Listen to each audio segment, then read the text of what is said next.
Hello, and welcome to my vlog where I tell you about life as a struggling musician living in London. Hi, how you doing? So I'm back from being home for a visit. If you remember, I said that I'm trying like once a year to go home, visit my family, see some friends, absorb some vitamin D, eat some food, and it was so much fun. It was so much fun. And yeah, don't get me wrong, like I said, had so much fun, but I'm so happy being back.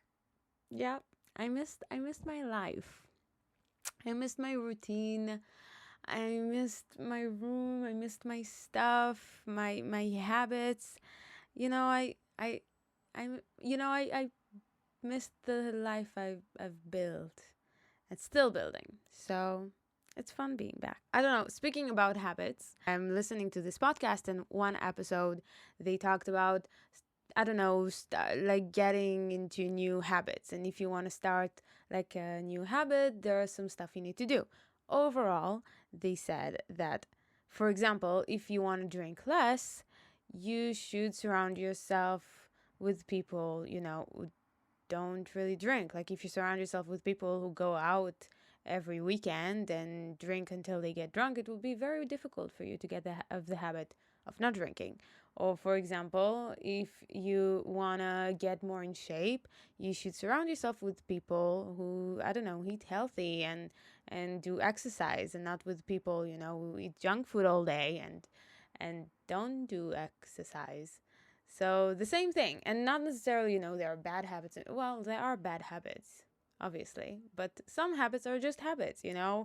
Some people want to get more in crochet. Some people want to get more into horse riding. Those are the most random things I could think about just on the top of my head. But yeah, you know what I mean. So yeah. So that's one of the things I found out when I moved to the UK. I was surrounded by people who I wanna have the same kind of habits as them. For example, they're all, artistic, and they're all independent, and they're all working very hard every day to get to their goals. And I think when I started to surround myself and see people that have those kind of habits, I started doing it more. And it's not always obviously the healthy thing to do. One of my classmates, she said it really well, and she said the feeling was, especially in my uni, that if you're in a room and you're not the busiest person in there, you need to do more. And like I said, not the best thing. You need to find a balance, because if not, you're gonna be burned out, which a lot of people were. Fun. And there is the other, like, part of the scale, which doing the bare minimum, which is also no good. And I think that's what I did when I was back home. When I was living back home, I didn't understand what I need to do. I practiced some guitar, I did some gigs, I managed some events, but I didn't do nearly enough as the stuff that I do now in my life here in the UK. Each time I go home, I need to work extra hard to keep the habits that I have while I'm here. It's like being in a place where everyone is walking and you need to skip in the street. And obviously, if you're in the street and everyone is skipping around, it's not that hard. It's not, everyone is doing it. You don't need to remember and force yourself to skip, because everyone is skipping around. But if you're in a place where everyone is walking, you need to, okay, wait, I need to skip. I need to remind myself to skip. I need to keep going and skipping. And that's something that is even more difficult to do. I felt like I lost my edge a little bit back there. Each time when I'm back there, I'm like, wait, I need to be back. I need to wake up, like, plan my schedule, plan my social media schedule, all the stuff that I need to do, the practice, the, self motivation and everything, and stuff that I kind of lost track of while I was there. But it's good that I'm back. While I was there, my mom actually convinced me to go to a trainer. It's not a thing that I still shared here, but I love going to the gym. It forces me to be consistent. It takes me out a little bit from the mindset of music and to focus on something else, to focus only about myself. It's kind of like those little victories of each time you succeed of like doing certain weight or certain exercise, and kind of meditation in a way.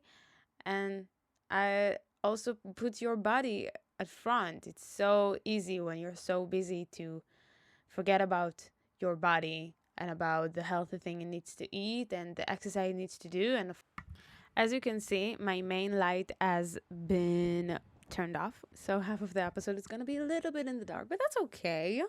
Right? You still love me. Or like me. Maybe we're not there yet. So I love going to exercise, like to go into the gym and to be in that mindset. And I think, like I said, it's so easy to kind of forget about it when you're so busy. So it kind of forces me to go out, do things, focus about something else that's not just music, and be healthy. But obviously, as everything, I want to be the more productive. I don't want to waste my time going to the gym doing like useless exercises or eat things that I don't necessarily are good for my specific body or for my goals. So it's good to have this trainer, someone, and also someone you need to give answers to. That's one of the things that one of the reasons I kind of want to maybe a colleague for my like a teammate for my music, or a manager or someone that I need to give answers to, that it's not just me within myself, but when you have that other person, you actually need to give someone answers. So it's good to have, like I said, I'm going to try it for 3 months. It's fun. Like, he's very hands-on, which is great. And he asked me actually to also text him about, kind of my mental state in a way, to if I'm stressed, or how am I in general, because that also really, in one hand, yeah, of course it makes sense, but on the other hand, I was like, isn't everyone stressed like constantly? Isn't that the consensus in the 21st century, like being stressed? Is that something that's worth mentioning? Isn't it obvious that I'm stressed? I didn't tell him that, obviously. But I did tell him, like, yeah, overall, I am stressed. I just moved to a new city. I'm still building my life. And for a second, it was a lot of self-reflecting and of understanding where I'm at in life. Understanding it is a rough patch, as I've mentioned here before. But I think I have the habit of forgetting it and not understanding why I'm sad sometimes, or mad, or frustrated, and blaming myself, blaming my hormones, and not really understanding that it is okay to be the way that I am, because it is kind of a weird time that everything is unstable. The work that I was supposed to do fell through. A lot of my friendships kind of drifted away in the last few months. I need to rebuild myself in the music way here in London, if it's the band or networking and everything. And it's a lot of stuff that makes things unstable. And of course, the visa that decides if I can stay here in the UK, please, God, please, if you can make it viral, please, that will help. But all of those things kind of bring a little bit of stress to life. A little bit, in a way. But it's okay. It's good to be aware of it, but also not to give up, not victimize yourself because of it. Finding the balance. I me and my ex-boyfriend, we always made fun of the thing that finding balance, it's kind of the ultimate answer to everything. Like every discussion you have, if it's about politics, if it's about, I don't know, economics, the global warming, just mental health, everything, just the last thing you need to say, it's about finding balance. Everything, that's the answer to everything. So that's kind of funny that each time I say it, I think about that. I'm trying, I think, right now, obviously, to keep going. I have a visa to get, and to find the stable things in my life. So exercise is one of them. For example, like when I was a teenager, I imagined having like standing on three pillars: family, friends, and music, hobbies, and stuff like that. And if one of the pillars were a bit wobbly, that's okay because I have another two.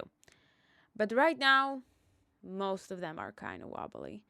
And it's not necessarily bad, like I'm not falling. They're wobbly, they're not broken. But it just means that I need to to work hard. And that's also a very, very generic answer, I think. I'm trying to maybe create new pillars. You know, right now my pillars is obviously work, music, friends, and the ability to stay in the UK. But I'm trying to find new ones, to create new ones, as we all should. So I'm here to remind you that it's okay to feel unstable at times. And I think that's what makes life more interesting. It just proves to you that you're going out of your comfort zone, that you're fighting for what you want, for the life that you want to live. That's what it should be.